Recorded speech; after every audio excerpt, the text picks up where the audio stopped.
She holds me here with only a glance. She's over me. She's over me.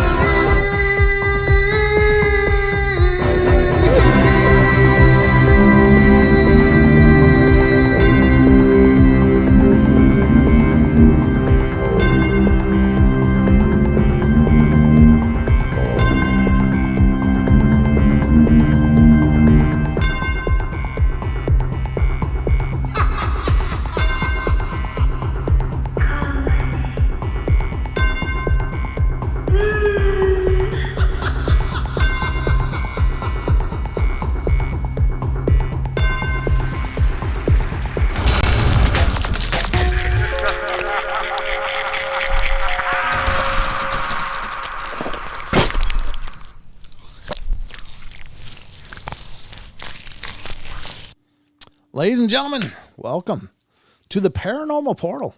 These are our night terrors, folks, and I'm your host, Brent Thomas. I hope you guys are doing great out there, having a wonderful evening.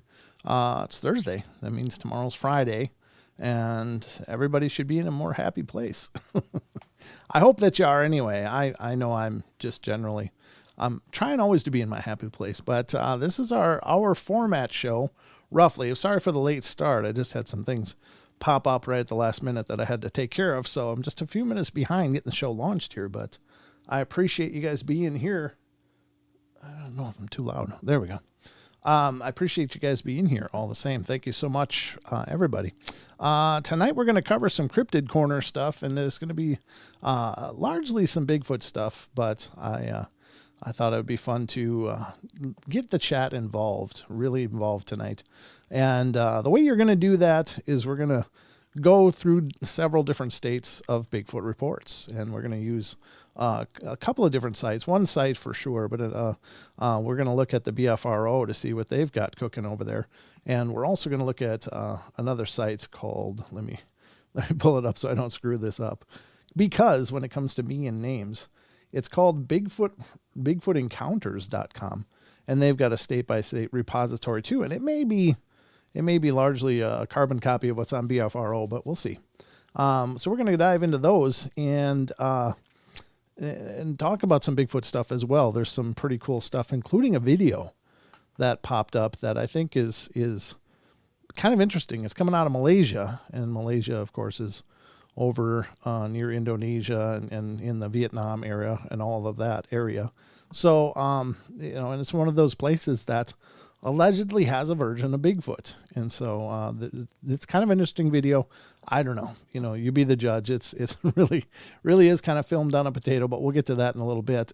And you can see what I mean. And it's also, somebody took a lot of time stabilizing it because it was very, very shaky. You can tell that right away by looking at it. But it has been stabilized to a large degree. It's still pretty shaky even though. But we're going to look at that and just see where we end up. Initially, I wanted to go over it because I promised Dan in the chat last night that we'd talk about it then. But I didn't. I forgot and just kind of lost it at the end there. So, but we're going to talk about the poll that we did. And I don't know if Dan's in here yet or not. But I don't see that his name has popped up. But I've basically I've received comments here and there. It's like, you really got to change that theme song. That intro song really doesn't fit. So I was like, well, that's interesting because I'm not opposed to changing it by any means. I can certainly build something to go in its place if the sentiment is largely that people don't feel that it's a fit for the show or for what the show is trying to convey. And the theme song of the Paranormal Portal is called Feline. It's a song I wrote years and years and years ago. I think around 2012 and recorded it. And it's something I'm, of course, proud of. I love writing songs and writing music and stuff. But, if people felt that it wasn't the right fit for the show, I'd be, understandable to that because, by the lyrics, it's really not. But by the music, it is kind of creepy music. But I'll talk to you guys now about that poll, and I'll put it up on screen here. And you can see how we're doing so far with this. And This is a poll I put out on YouTube, on the YouTube community, which should send to all of the people that are subscribed to the channel. And also I linked it on the Facebook page. I haven't got a whole lot of response from people on Facebook checking it out or weighing in on the comments, but and I'm not closing the poll, so it's still open if you guys want to weigh in on that if you haven't already. But the poll is as follows. And let me put it up on screen so you can see. Here's the screen where the poll is listed, and this is all the community chats stuff that I've done, statements or announcements. I said, okay, time for a quick poll. The opening song to the show is called Feline, and it has opened the show for years. I need some honest feedback. Do you think the song fits the show, or do you think I should use something else instead? Let me know in the poll below rather. Now, here's how it's broken out. Leave it as is. Don't change a thing is way ahead at 64%. I think a different song or composition would be better is at 19%. And no opinion either way, do what you want is at 17%. So largely, many of you guys are at least feeling like the song works. Don't change it. You like it as it is. And that's fine. Somebody raised an interesting point to this comment, and let me just see if I can pull up some of the comments here. It says, my opinion is your show, bud. Make it your own. Music or clips of your encounters or experiences. Hope all is well. Very cool. The song helps to set the mood. I enjoy the familiarity, and it's a great song. I love your song, Feline, and I even purchased a copy. Thank you. It used it as my ringtone. Somebody had made a statement. I'm looking for that right now. I love the opening song. It's creepy. It's perfect. I love the song and the show. Love you guys. Not the words, but the frequency of the music. Somebody said that it's kind of become the song is a part of the show now. And I think that's an interesting point. But some people have said, no, I don't think it fits. And that's great. I don't mind the feedback. That's really cool. Here's one. It's depressing and doesn't seem to have anything to do with the paranormal. Good point. It is. It's a paranormal show. So the fact that it's a little depressing and the theme is okay. But I agree that the song has nothing to do with the paranormal. It was a song I wrote about just being crazy about a girl. So, and just how that felt, how that, that wild feeling of falling in love and how it just drives you nuts. So, which, may or may not be a good thing, but, take it or leave it. It's just what I wrote. George Jones is out of the question, Ruger. That's hilarious. But yeah, I appreciate you guys' feedback. And if any of you would like to respond to this as well, just click on Paranormal Portal, youtube.com/Paranormal Portal, and then click on the community tab, and that should bring up the question. And you can certainly weigh in on it yourself if you would like to. So I promised you guys I'd go through it, and there you have it. I've gone through it. So anyway, that's just on the opener of the show. I appreciate it. I think you should keep it. Okay, thank you, Ghost Magnet. Anybody else say anything here? I'm just looking. I want to hear more of your songs. Yeah, I've written a ton of songs, but I'll tell you what, Raspberries, here's the thing. Most of them aren't ready for prime time. 99% of them aren't ready to be heard. There's just a bucket full of projects and songs that I've written over the years, but only a few of them I have in a completed state, just because, it's just how it works, I guess. Paranormal Portal, I'm curious, did you have another song in mind? I'm fine with the song, though. No, I was going to write something new and create something new, possibly using some sound bites as a part of it. I don't want to say just like on Sasquatch Chronicles, but I remember when I was listening to Sasquatch Chronicles for years, and this was long before I had a show of my own, and I got absolute chills every time that countdown would come on. 5, 4, 3, 2, 1. And it'd be I think it's a Daft Punk song that he used. It was just like, oh my God. And then the sound bites coming through and the whoops and stuff. And even the one he uses now is really powerful as well. But it's just, God, that power is just, I was like, wow. It was like being floored every time I got chills. It's like, I want to create something like that. But, Everybody and their brothers created something like that now, but Wes was, I believe, the first, and it was just so powerful. So I wouldn't want to do a complete copy of something like that, but I would do something derivative, maybe utilizing some sound bites throughout the course of the music, whatever that tends to be, ends up being. So that's the other idea that I had. I just don't know when I'll have time to do it. That's the problem. But I do think a change is coming either way. I was just curious how urgent that change needs to be. Because if you guys felt that it was just not really fitting the show, then again, I really honor and respect your guys' opinion. So I appreciate those of you who have responded and given me their feedback, and I'll appreciate any of you who haven't responded to weigh in on that. That'd be really cool. Because you guys are like the second co-host. You guys are part of the deal. So anyway, let's get started here. I don't think I got anything else on the front end. However, if you want to call in and be a part of tonight's show, you got something you want to share of your very own, I'd love to hear from you. And you can call in to 720-923-0500 and be a part of the conversation.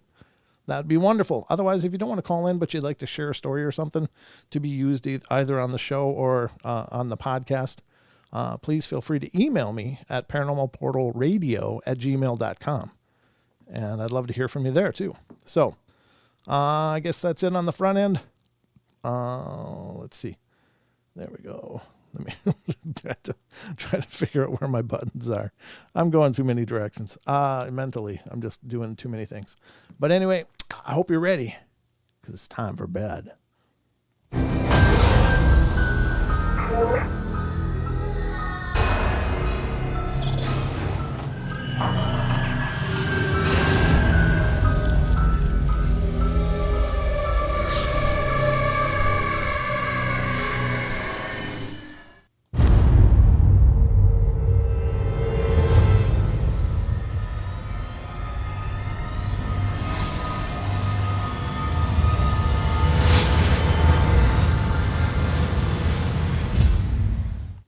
Oh, look who it is. Mr. Kev Baker's in the house, ladies and gentlemen. The Kev Baker Show. Kev, how you doing, brother? Good to see you. Thank you for stopping in. It's always an honor. It's always great to see you, brother. Hope you're doing good. And I checked out that video you posted. That's pretty powerful. I don't know what those things are in the air that are like, they're on and off, flickering. It's really crazy. Paranormal Portal, I used to not like it, but I absolutely love it. Now, keep it. Thank you, Thor. I appreciate that. The God of Thunder likes my music. Are you serious? Boom. That's a win. I really appreciate that. Thank you so much. Hey, bro. Great to see you, man. Yeah, absolutely, man. We gotta figure out, since there's like no Friday the 13th coming up, when are we gonna collaborate again? We gotta make that happen, because having one of those Friday marathons would be a great time again. So anytime you're ready, just let me know. I'm game. Same here. Paranormal Portal's a strange one for sure. Yeah, that video. If you want to know what I'm talking about, head over to the Kev Baker Show YouTube page. He posted a video of possible UFOs in Arizona, and it's really wild. I don't know what to make of it. This woman is filming, and I think it's her and her husband or friend or significant other, whatever, and she's filming the sky, and as she zooms in, you see all these like motes that they look like, they're way up there, but they're like motes of light that go on and off. And they seem to be in a position like they are something doing it, but it's only a white light. It's not like any navigation lights on an aircraft or anything. It's just a white light on, and then it's just going off, on, off. And they fill the frame. It's really pretty curious. So if you get a chance, check that out. It's very interesting. Again, that's on the Kev Baker Show. August, Friday the 13th, will be here before you know it. Oh, you want to wait all that long, huh? All right. We can let it simmer and ferment a little bit until we can crack it open. Sounds groovy, but if you want to do it sooner, man, let me know. I'm game, because those are a lot of fun, and you have to let Kev know what you guys think, if we should do a collaboration before that or not. Peer pressure. No, I'm just kidding. He might be all booked out until then too. Kev's got a great show. Check it out. Friday the 13th with Longbeard. Yeah, that's it, Herman. It's always Friday the 13th when Don's here. I'll tell you, it's always a good time. But all right, let's dig into this, folks. Where the hell am I going to start? Let's see. I got a bucket full of things to go through. So, ooh, I still got that open. Man, I tell you what. My organizational skills, I think, are getting worse as I'm getting older. I'll tell you what. We're not that. Here. I want to start with that video. I think that'd be a great place to start. And this is coming from YouTube. And it's the site that posted this is the Chase dash funniest moments. And I don't know what that is necessarily either, but here's the video in question, and I'll just make it full screen. You don't need to see my face for this. I don't think there is sound actually as well. Now, I think there's some growls that were captured, and they don't sound real deep and resonant, but judging by the video quality, it looks like they used maybe something like a flip phone or right around that era. So the camera quality is really poor, but it's pretty interesting. So I'm going to just let you guys see it. It's about, I don't know, about 30 seconds long or 20 seconds long, but they do repeat it. So let's check it out.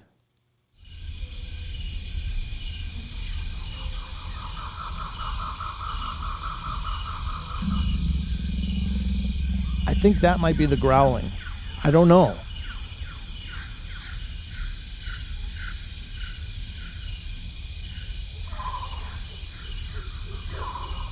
And it's really hard to make out until they can see it. There it is, diving behind the tree there a little bit, doing the tree peeking thing. But you do get a better look at the face here in a second.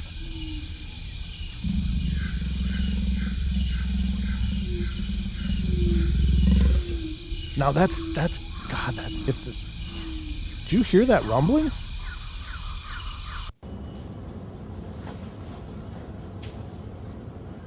I don't know why the sound quality is different there. Okay, hold on. We're going to replay that. All right, so that growling, that speed of the growl, even though I can still feel that rumbling in my ears. That's very similar to what I heard, except very bassy. You know, I think the microphone quality on that phone is pretty sad. But even then, you can tell it's deep.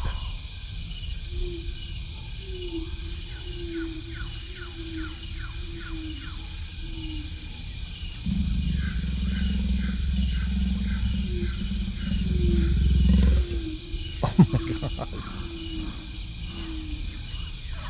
Yeah, I don't know. The person who filmed that, if that is indeed some huge, I mean, by the angle of the camera, you get the impression that maybe it's uphill, but it might be on a flat plane. And that's just how much bigger this thing is than the person recording it. The person recording it, if indeed it's legitimate, it's got to have titanium testicles, because they didn't flinch. Well, I mean, they're obviously flinching quite a bit because the camera's moving like crazy. So maybe they were shaking. Maybe that's kind of what was going on there. They're just really shaking. But the depth of that growl is what really catches me off. I mean, it just really brings back my own experience of being growled at. Just how deep and resonant it is.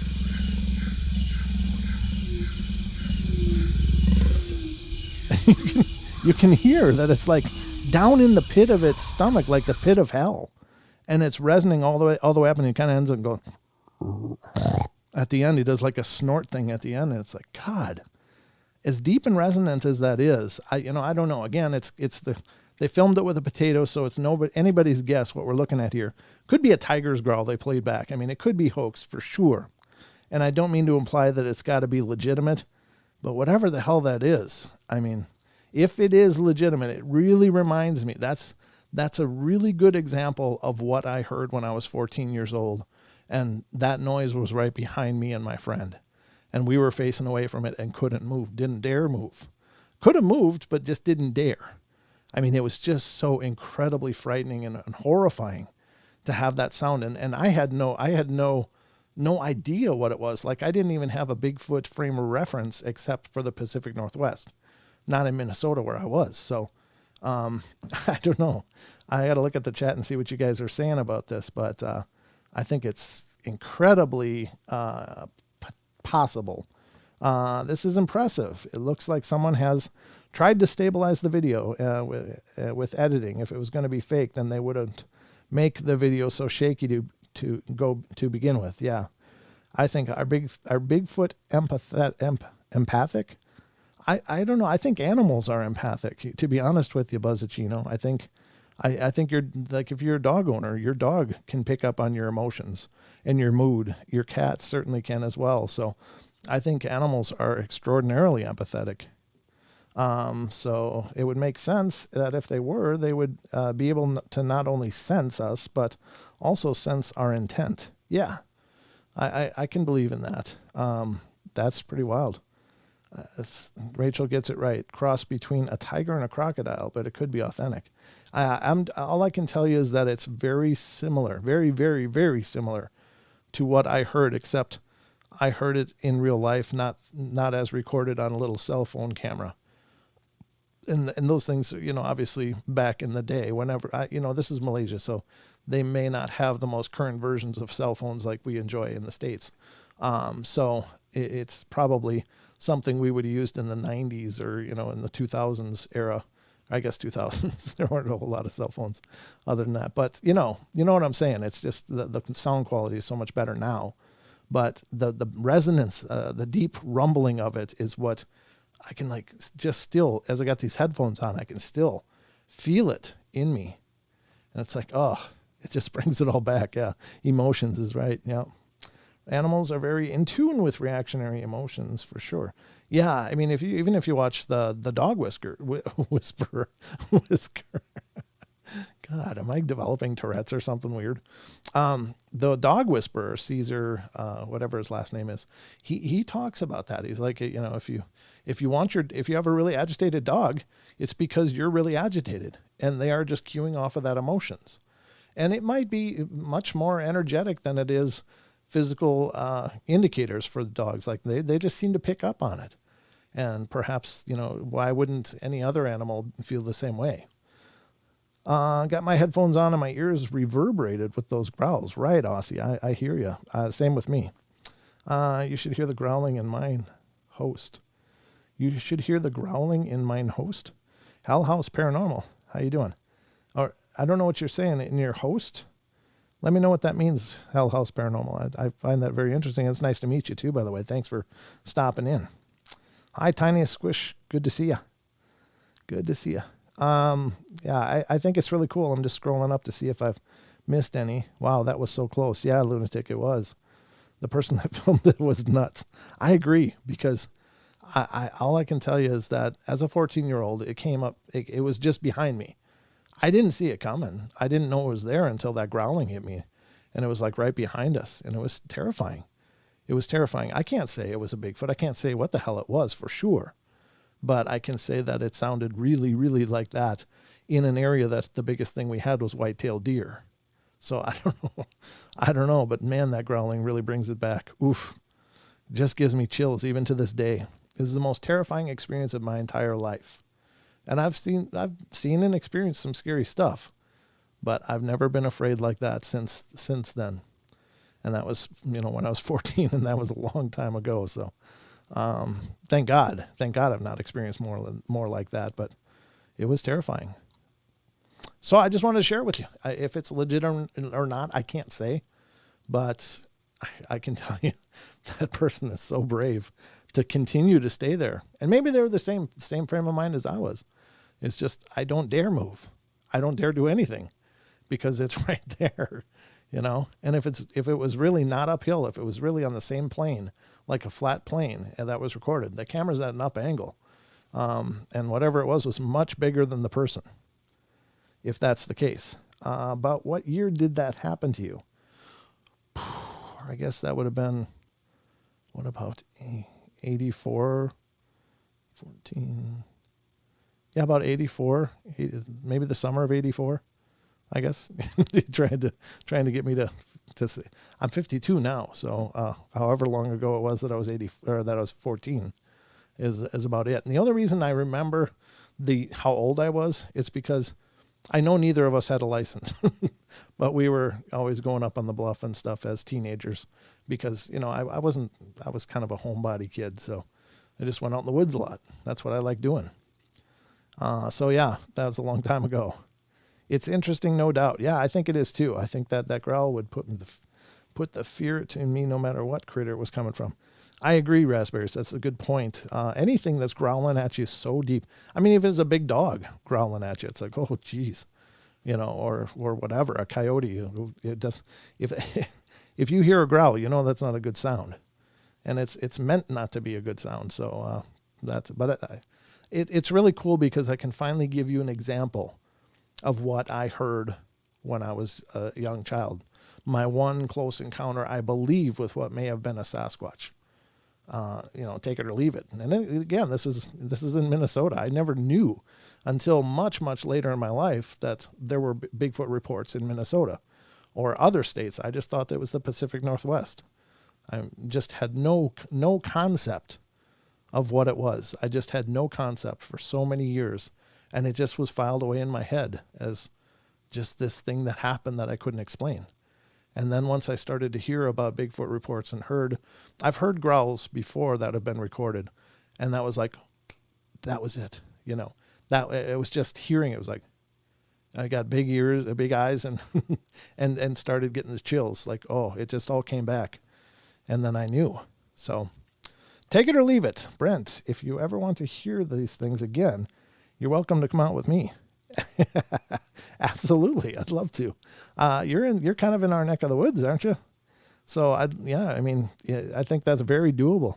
I think you're over in our area, so definitely get in touch with me. I'd love to make that happen. I think just make sure it's a real gradual inclines and no hard work, because I'm good in the studio. That's all I'm gonna say.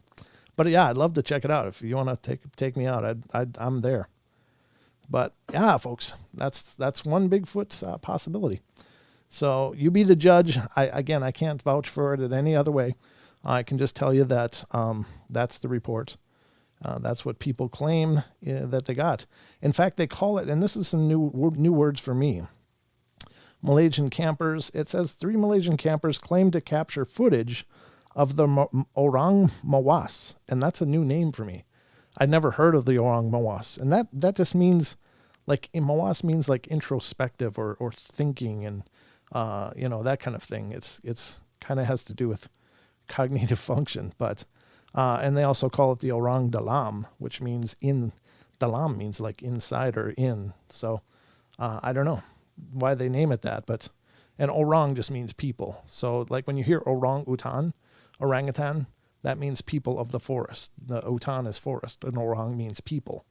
So, and the orang pendek means, orang again is people, and pendek means little. So they're little people. So there you have it. I don't know. I thought that was cool. I'm glad you guys appreciated that. And let me know what you think. Think it might be real? I got a feeling, I think there might be something to it. Let's go into an article from, and this is a real quick article. This is the top 8 U.S. states revealed to spot a Bigfoot. And this is from animalien.com. And animalien.com says the Travel Channel has provided a list of the U.S. states where Sasquatch is most likely to meet you. And again, it could be. Based on the Bigfoot Field Researchers Organization, BFRO, never before released data, the list provides a general ranking of the most common stomping grounds for Bigfoot. Number 1, it looks like Washington State, home to several prominent sightings, is at the very top of the list. Yeah, that doesn't surprise me. With a whopping 2,032 sightings and counting, this is the world's most active region, the Travel Channel reported. The most popular places to catch a glimpse include the Blue Mountains, Okanagan County, or better yet, Ape Canyon, the locale of one of the most aggressive Bigfoot encounters ever recorded. Yeah, that was on Mount St. Helens area, where some miners were out prospecting and such, and they came back to their log cabin, and they saw Bigfoot up on the ridge, and they shot it. Well, according to the story, they shot it. It fell, and then for the rest of the night, they were attacked all night long by Bigfoot throwing logs and rocks and attacking the cabin, just harassing the hell out of these guys. And they made it out, but it was quite a harrowing experience. With 1,697 sightings, California ranks second, followed by Pennsylvania with 1,340. The list is as follows. Here you go. Washington, 2,032. California, 1,697. Of course, the home of Bluff Creek, the location of the Patty film from 1967. And that's funny, it's 1697. Same digits, but different organization. Pennsylvania with 1340. Michigan, I bet that must be mostly the Upper Peninsula, but 1,131. New York, 1,068. Ohio, 1,042. Yeah, Ohio's got all kinds of things. That is the grass man right there in Ohio. Oregon, 1,009. And Texas, 806. The new show at the Travel Channel, The Search of Monsters, airs 9 p.m. Eastern Time. When was this article?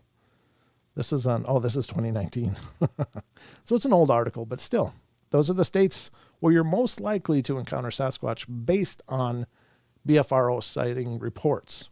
Now, that doesn't really mean anything, ladies and gentlemen, because there's plenty of people that will never talk about their experiences, or very, very, very carefully they'll talk within trusted company. So this is it may be very accurate because Washington is a very active place, but I mean there's plenty of other places as well that I'm sure are plenty active. But I don't know, if you're interested in finding them, maybe these are your great places to start. Who am I to say? All right, so that was that article. Now I want to discuss an article from this was posted by Kelly Shaw on Rocky Mountain Sasquatch Organization. And if you haven't checked out the RMSO, rmsobigfoot.blogspot.com, you should check it out because Kelly does a really cool job. And they post a lot of articles and information. And this is an interesting story and one that I've not heard of before. But this is soldier searching for D.B. Cooper punched by Bigfoot. Well, that'll learn you. Don't look for D.B. Cooper. That's your best answer. It says, hello. I don't know how to start this account, but here it goes. Back in 1972, I had just returned from Vietnam and was stationed with the 3rd Cavalry at Fort Lewis, Washington. I arrived in August 27th, 1971. And about a month later, the D.B. Cooper case happened. The guy that jumped from the airplane with some $200,000. Well, in February of 1972, we were 3rd Cavalry, 3rd Squadron, assigned to the FBI, and we were taken to the mountains in southern Washington state along the Columbia River. We spent a little over a month searching those mountains for this guy, D. Cooper, a.k.a. D.B. Cooper. Well, during the 3rd week, we were around the 6,500 foot to 7,000 foot altitude searching. During our search, we had found some dead bodies in different states of discomposition. At different locations in our search area during the 3rd week, my squad was assigned to the far left side of the line. We were about 4 to 5 meters apart. It was foggy that day, and we had started to search around 8 a.m., and had been transported to an area around 7,000 feet. I was the squad leader, and during our search that day, I found some strange structures in the forest, weird logs that had been placed in very strange positions, some broken, small trees about 4 to 7 inches in diameter, which had been broken at about the 7 or 8 feet high. I did not mention anything because it was not relevant to our search. Now we continue searching and move west along the top of the cliff, which was running almost parallel to the Columbia River. It was close to 11 a.m. and it was very cold. The fog had gotten a bit heavier, and there was a lot of brush and small trees from a few feet high to around 12 to 16 feet. And then there was a moment that I had to walk through some heavy brushes, and we got kind of separated to about 5 to 6 meters apart from the next man to my right. And as I fought my way through the brush and small trees, I came to a small opening about 20 feet wide, I could not see my right-hand man, but we could talk to each other as I crossed the opening. I noticed to my left a dark section on the vegetation in front of me, but with the fog I couldn't tell what it was, and just continue as I approached the dark area. I started to smell something rotten and nasty, and I thought it was probably a dead body, and moved closer to take a look, and the closer I got, the stronger the smell became. I moved to the left and started to approach the dark spot when suddenly I noticed it move and step in front of me. I look and that thing was huge. I could see dark brown hair, but didn't see the head until I look up, and I mean up. This thing was about 11 to 12 feet tall and had a human face. I froze in place and tried to call for my companions, but I couldn't utter a sound. This thing suddenly moved with such speed forward and hit me with one arm and sent me stumbling about 10 to 12 feet to the left. I tried to get control of my body, but I was close to the cliff and fall down some 30 or 40 meters. I screamed as I fell, and I was lucky that the rest of the squad heard me. It took them some 2 hours to get me up from the lower section. I was hurt, damaged my back and left leg, and was sent to Fort Lewis Military Hospital. Now, what I saw, I never told a soul. This thing was no animal that I had ever seen. It looked so human-like, but so big and muscular. It had hair all over its body, except for part of its face and hand.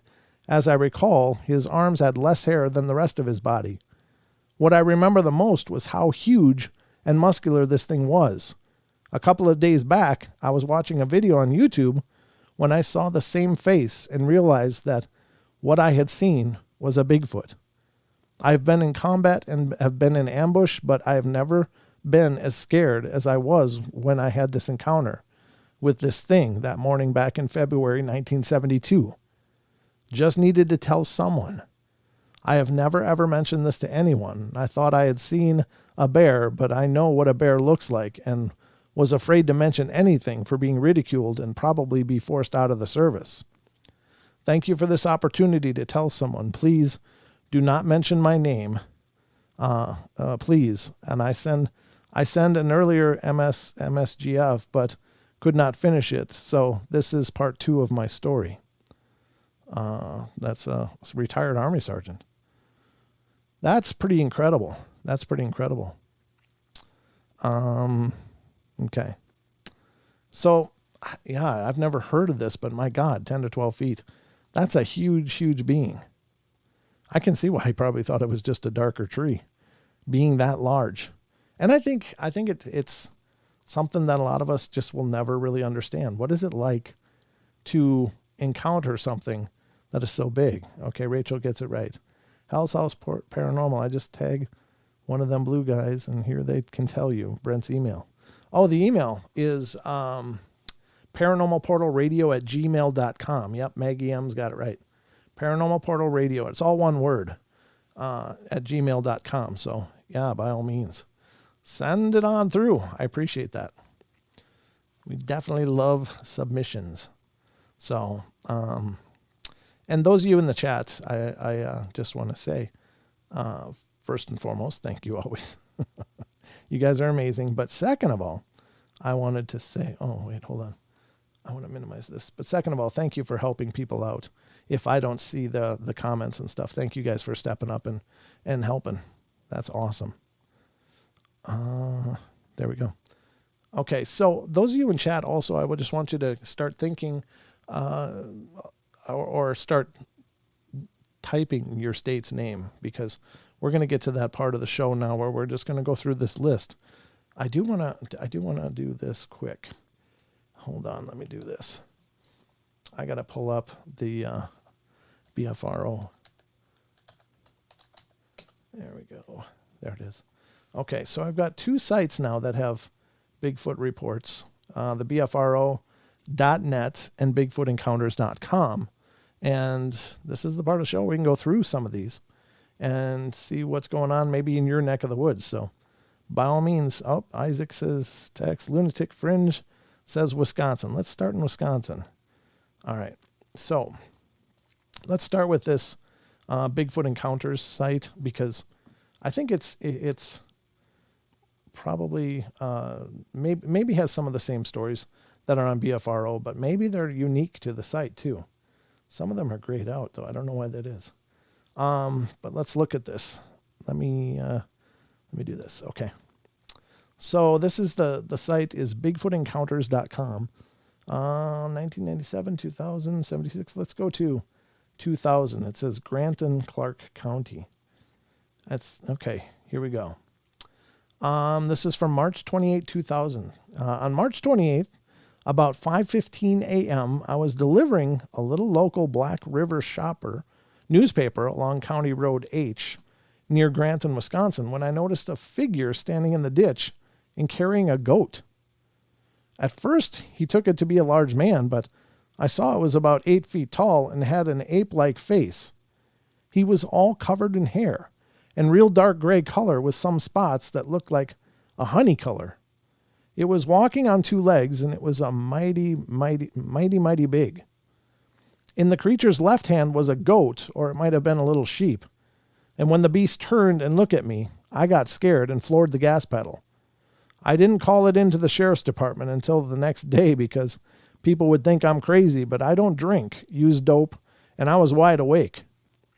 A detailed report was filled out in the Clark County Sheriff's Department, and a deputy was dispatched to the scene, but couldn't find any large footprints or other evidence. Okay. Let's see. Yeah, okay. So this is the review. The person of this site is questioning him, and the guy said, "You better believe I was scared. The creature could have tipped the car upside down and thrown it to the ditch. It was that big. At first, I thought it was a man, but as I got closer, he said he realized it didn't look human. About 8 feet tall, 500 pounds, and hairy with an ape-like face. After getting a closer look at the creature, which he said appeared to be carrying a goat or small sheep in his hand, he said he floored the gas pedal and quickly drove away." Yeah, I don't blame him. That's not the kind of thing you want to stumble on unprepared. Now, let's see. Okay, so that was Wisconsin. Let's go back here and see what was next. We got a bunch. Okay, Wisconsin, Texas. Let's go to Texas. Raspberries is in the UK. We can look at the UK too. I think there might be some reports from the UK, but not on this site. But let's look at first Texas. Texas is probably going to have a ton. 2003, 2008, Bexar County. I'm just looking to try to grab the most recent one here. Let's do this one.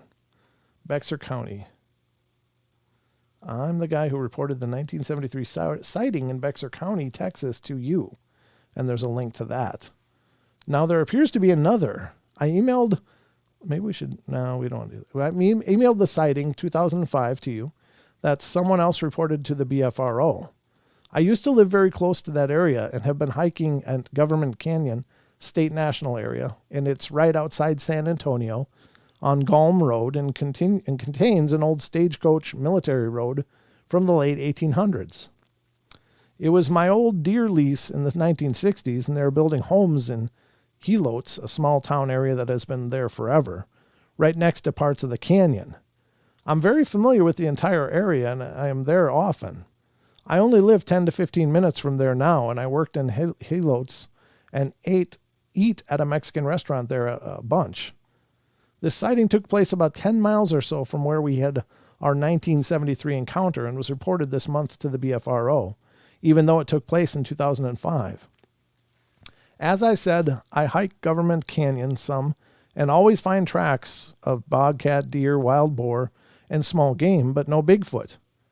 If anyone ever wants, I can take someone to this area and probably to this site.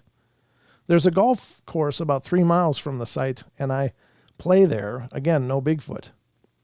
I've been told that there is the odd black bear now and again, but I've never seen one or seen any tracks. The area is highly populated, but within 2 to 3 miles or so, there are several caves and one fairly big, and there is a reputed huge cave on what used to be John Wagner Ranch. Two of the guys that were with me in 1973 talked of walking 1/4 to 1/2 a mile into a cave where they could stand upright and not touch the sides. The entire area here is full of springs and small creeks. I feed 2 stray cats and always put out food for the 3 raccoons and possums and 1 skunk and a dozen or so squirrels that live here. Anyway, let me know if I can help.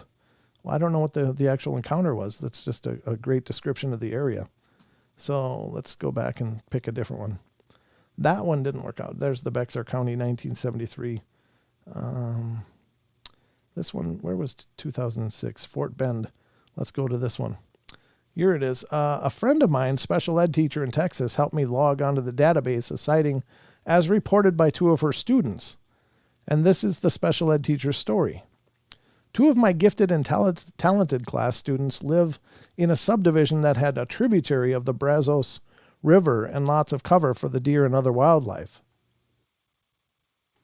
The 2 girls, who are seniors in high school now, were the only players on the 9th hole of a golf course. One of them was on the putting green, while the other waited beside their golf cart. Both girls heard a horrible commotion in the woods to the left of the green. Less than 30 yards away, and on the other side of the green, a tall, hairy, long-armed thing suddenly ran into the cleared area, crossed the trail leading back to the clubhouse. The thing, stopped, looked at the girls. They were frozen with shock because I'd told their class Bigfoot stories, and we had a number of intelligent discussions about these creatures. The girls felt sure they were looking at one. It's not uncommon. There have been sightings of Bigfoot in our county west of Houston, Texas in the past. It happened around 6 p.m. on May 16th, about 4 years ago on the golf course, 9th hole at Sienna Plantation subdivision in southeast corner of Fort Bend County. The creek which ran through the golf course was a tributary to the Brazos River, and there was a sighting along this river farther east and south in Brazoria County. Brazoria County is along the Texas Gulf Coast south of Houston. Fort Bend is north and somewhat west of this county. There have been Bigfoot sightings in both counties, but not recent ones. I've lost touch with these 2 girls. Both are now seniors in high school here in Fort Bend County. I tried to get them to report the incident, but they feared their parents wouldn't let them play golf at the club where it happened. And that's where it will probably need to stand, unfortunately. Next time I'll get sketches and eyewitness statements after I hear a tale. Now that's interesting, and that's down here. It's funny that there's so much down here. I would think it would all be, up in this area along the big thicket area, but I don't know what it's like here. This is I don't know. I always assume it's all desert except for here, but I've never been to Texas, so I don't have any kind of reference point for that. So that's Texas. And I know if we go to the BFRO, we'll just have tons. We can pick it by the county, but let me just scroll down here in Nebraska. Let me check the UK on the BFRO first to see if that was possible. I think it is. I know you said you're in the UK now, and I don't know if that's in reference to pre-preliminary sound recordings. It looks like just Canada, Alaska, United States, nothing on Mexico. So I guess they don't have any here. Hold on, I got to take a drink. And any reporting site I think is wonderful. And if you guys know of a different reporting site, let me know. I just pretty much know of the BFRO and then this one. So, all right, let's go to some of these other states that are being suggested or asked in the chat. Who's saying what now? Here we go. So Nebraska looks like it's next. I don't know if we got anything for Australia, Aussie. I didn't see anything, but we'll look at Nebraska for Sasquatch MTB. Okay. All right. Where the hell's Nebraska? This is here's Nebraska. There we go. Maybe it'll show me. There it is. That's Nebraska. Do you have a county that? Well, I guess we can either choose Knox, Lancaster, Cherry, Dakota, Dawes, Douglas, Gage, Holt, Howard, Thurston, Saunders, Sarpy, and Saline. So any of those counties close to where you want, let me know, Sasquatch MTB. I would appreciate it. I'm in Douglas. Was there anything did I say Douglas? Did we? Yeah, let's see the Douglas one then. See what's reported here. All right, it's a Class A. That's a good encounter. All right, let's see what it says. And this is coming from 2005, the summer in the month of August in Nebraska, Douglas County. Location withheld by request. Nearest town is Omaha, Interstate 80, nearest road. Excuse me. We live near Omaha, Nebraska, and I'm speaking on behalf of my mother. My mother first saw this thing when she was 10 years old. You have to understand the way the neighborhood we live in is set up. The house my mother lived in when she was 10 is less than a quarter of a mile away from the house that she lives in today. All of the yards in that neighborhood sort of connected with somewhat of a gully in the middle. The first time my mother had any knowledge of the thing, her sister and her were swinging on a double tire swing in the backyard. The next thing my mother knew, her sister had jumped off the swing and was running and screaming. My mom didn't know what to do, so she ran after her sister into the house. Her sister was hysterical, saying she saw something in the back wooded area of their yard. I guess my grandpa did find some sort of large footprints. This is the first incident. The next incident was when my mom was outside her house when she was young. She saw a large thing covered in hair walking across her driveway. My mom told me that the thing walked almost as if it were bow-legged, and she also said its shoulders moved from side to side as it walked. Now, my mom lives in the house I grew up in. As recently as 2 weeks ago, something has been seen in my mother's backyard. It hasn't only been seen by my mother, but also by my sister, who frequently stays at my mom's house. About 3 years ago, April of 2002, it was when my mom had her most vivid and frightening encounter with the thing. She was letting our dogs out in the backyard, and they both went barreling towards the fence surrounding our yard, barking. My mom walked into the yard, thinking nothing other than the dogs were just being dogs, and was standing waiting for them to use the bathroom. And it was then when she noticed something moving in the next yard. She said it was about 7 feet tall, standing behind a tree. She said as fast as the dogs had ran up to the fence to bark, they were running back to the house yelping. My mom said she froze. She always tells me the fear that she feels when she sees this thing is overwhelming. And she said it then leaped from behind one tree to another, and that's when she started running. She said she looked behind her, and it was now coming forward towards her. She ran in the house and locked the doors. My mom lives in the brick house, and she has also told me that on occasion, she'll hear something that sounds like something beating or throwing itself up against the side of her house. My mom is completely afraid of this thing, and we would really like someone to contact us or something. My mom doesn't really talk about this to anyone because she feels that they'd all think she was crazy.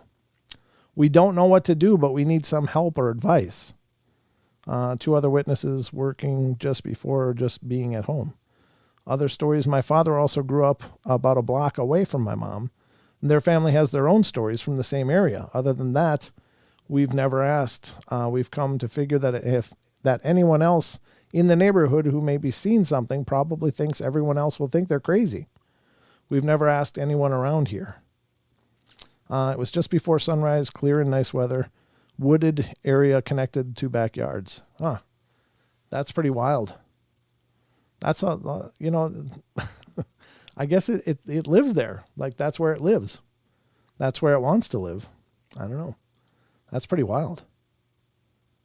Oh my gosh. We're already past the hour. We've made it past the hour. Oh my God. Where'd the time go? Let's do one more. I'm sorry, folks. It's just, let's see. Paranormal Laders. See you, Isaac. Let's see. Brent drinks. We all drink. Stay hydrated, babies. You know it. I do stay hydrated. Just looking for another state. Southwest Ohio. I don't know what when it comes to Ohio. Brent, Google Earth. Yeah, you're right. I should look at Google Earth about Texas especially. Good night, everyone. Brent sent you an email. It's 4 a.m. here in the UK. Take care. Thank you, Hell House Paranormal. I appreciate that a bunch. I'll look for that email. I'm sure they're already gone, but let me see. I'm just looking for one more state, and then we got to go to the Trail Cam Terrace, and that's got a long story to it too. But let me see. I'm just going to grab the first one. Les Hint says Michigan. All right. Wanda says Canada. But which part of Canada? There's so much. Southeast Oklahoma was first. Georgia was before that. Let's do, North Dakota. Yeah, we could try North Dakota. Yeah, that would be interesting. Because sometimes it's hard to find. Let me close that. I think we'll look at the BFRO here and see what they find. Where's ND? No, I'm going to have to do it other than that. North Dakota. Let's see. There's one in McLean, one in Montreal, Ward, and McKenzie.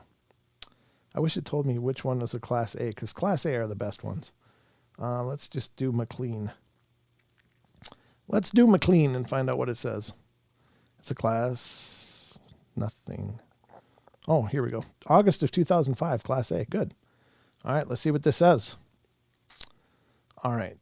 It's from the year of 2005, summer, August 27th, North Dakota, McLean County. From Garrison, there's location details, but anyway. Nearest town is White Shield. Nearest road is County Road 7. Oof, look at that block of text. Oh, my God. This is going to be painful. I'll do my best, folks. Let me blow this one up. Oof. It's just a big block of words. I love paragraphs, folks. Paragraphs are wonderful. On August 26th, around 2:20 to 2:30 a.m., my two cousins were driving back from Minot, and they took the back roads to get home faster. They were about 2 to 3 miles from home on County Road 7 when they said that they were just talking and noticed on the left side of the northbound lane a large, brown, hairy, 7 to 8 foot tall thing was standing there. They said they said they were going about 50 to 55 miles per hour and slowed down a bit. As they passed by it, they tapped on the brake, and in the brake lights they saw it and punched it back home. They said they were so scared that they were going at least 90 miles per hour to get back. And as they got to one of my cousin's house, they went and woke my uncle up and told him that they saw Bigfoot. Then they drove to my house and woke me up. So I said to them, yeah, right. Like you've seen Bigfoot around here. They were both scared and shaking. So that's when I knew that they saw something. So I took 2 spotlights and a 5 million and a 3.5 million. I think that's lumens and candle power or whatever. My uncle had a 1 million candle power light also. And we asked them to show us, in which they were both agreed after they calmed down a bit. We left their car and took my aunt's van and headed north. And they showed us the spot, and I marked by throwing out a full water bottle. And I asked them, which way do you think it was going? And if they seen more, she said that it might have been moving west. So we headed westbound on County Road 6, just north of White Shield. As we headed about 1 to 2 miles west from County Road 7, we turned northbound on County Road 5, and as we were spotlighting in the cut, wheat fields, I was on the passenger side, and my uncle was driving, and we were both looking around with the lights when I picked up bright red reflection of eyes. As I told my uncle to stop, I noticed that this thing was on all fours moving west towards us. And then it stopped, and what looked like it sat down. I mean, it looked like a gorilla from the movies. As we stopped and we sat there, we must have been watching it for 3 to 5 minutes. It seemed unreal to me.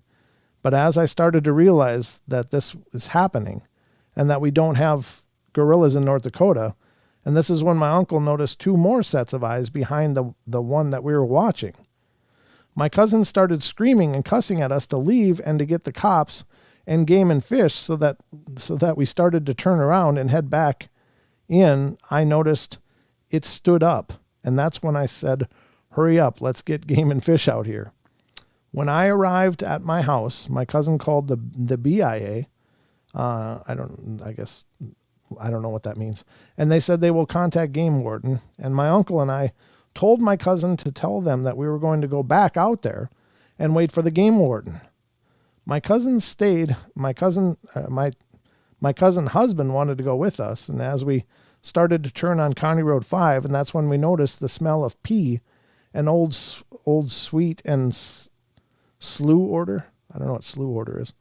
But it wasn't us, because I checked the smell inside that van and it smelled better than the outside. We stopped and I jumped out and started to listen. And that's when we noticed the truck lights on County Road 6, and it was the game warden.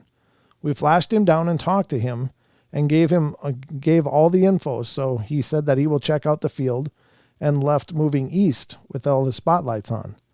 As we talked, my uncle said, try to call it. So my cousin husband made a howling sound, and sure enough, another sound came back, a faint below southwest of us, about a half to 1 mile. There's no cattle around here, so we started to head in that direction and stopped when we thought where the sound was at. We had the windows down and started to listen for any sound, and there was none, not even crickets or birds or grasshoppers chirping, so we turned around and left. Stopped game warden, and we were starting to look. We started looking until 7 a.m. that morning, and we noticed that there were lots of slough and deep weeds, a place for a good hiding spot. On the next day, we started looking for prints, and we found some impressions in the cut wheat field and ditch.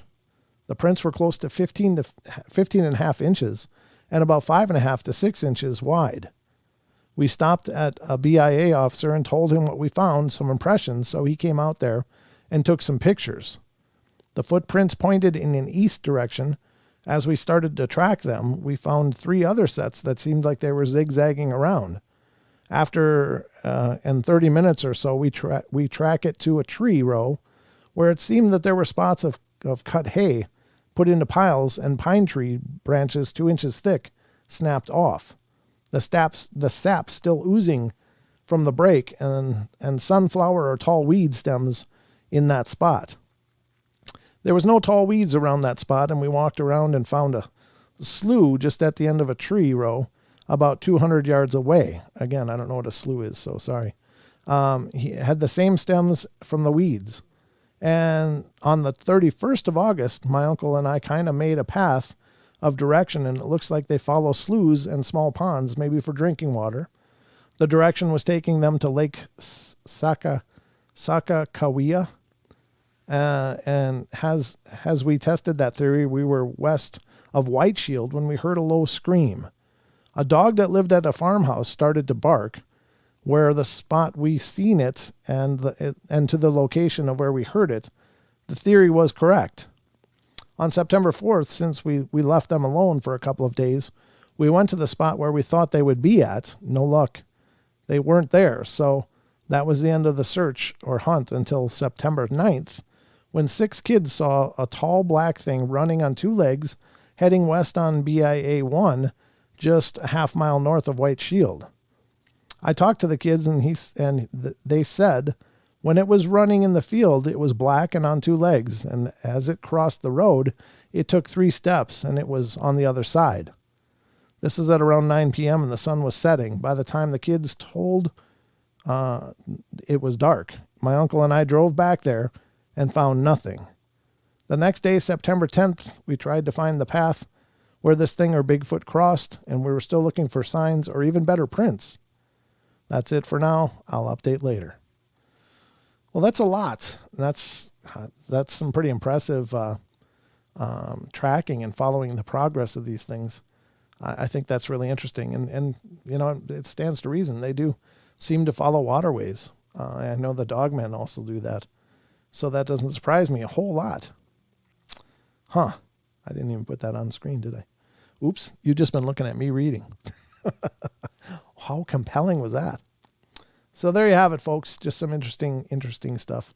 But now we're going to get to the trail cam terrors. And now, as I said, this one comes with a backstory. So I'm going to read you the backstory, but I'm going to show you the image. So I hope you're ready. because it's time to get spooky. I just love that. All right, here you go.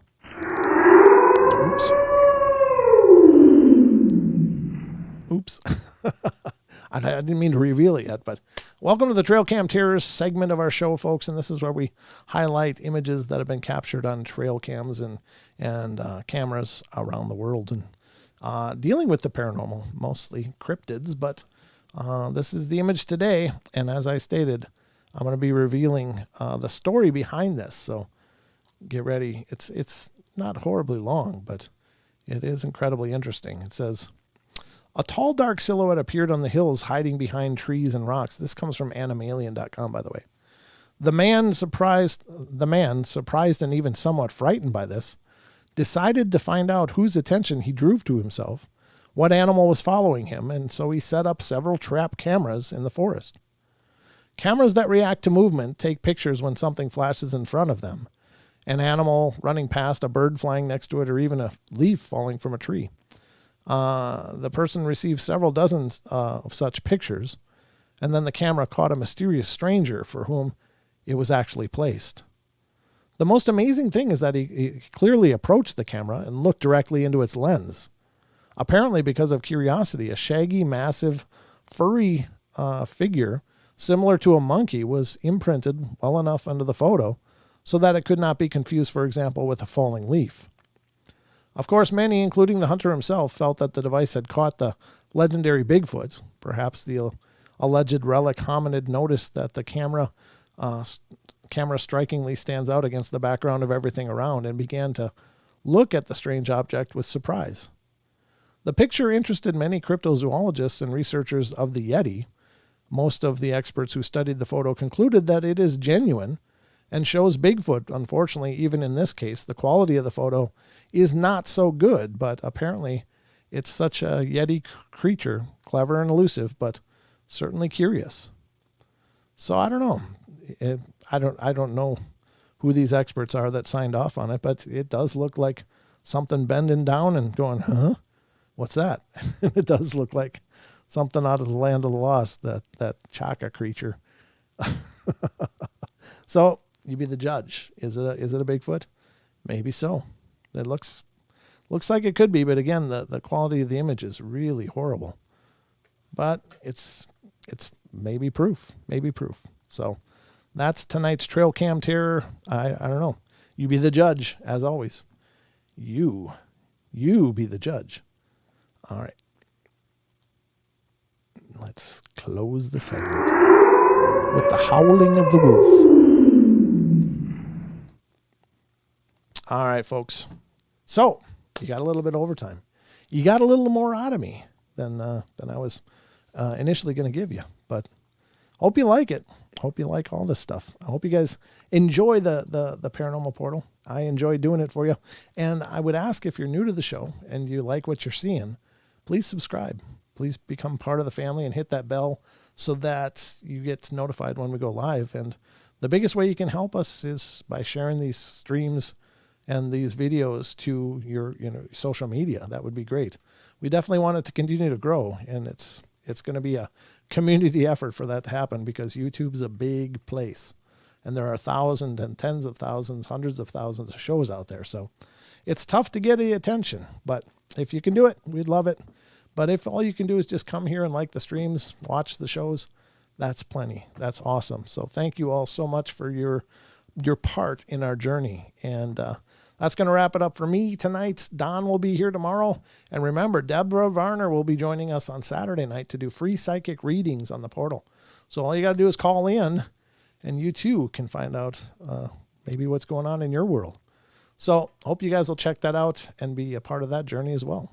That's all I got. And that's it. So I'm going to close the curtain. But just remember, I love you all. Be good, be kind, be nice. Take care of each other. Help each other out. Find the magic in every day, and remember to laugh as much as you can. Good night, everybody.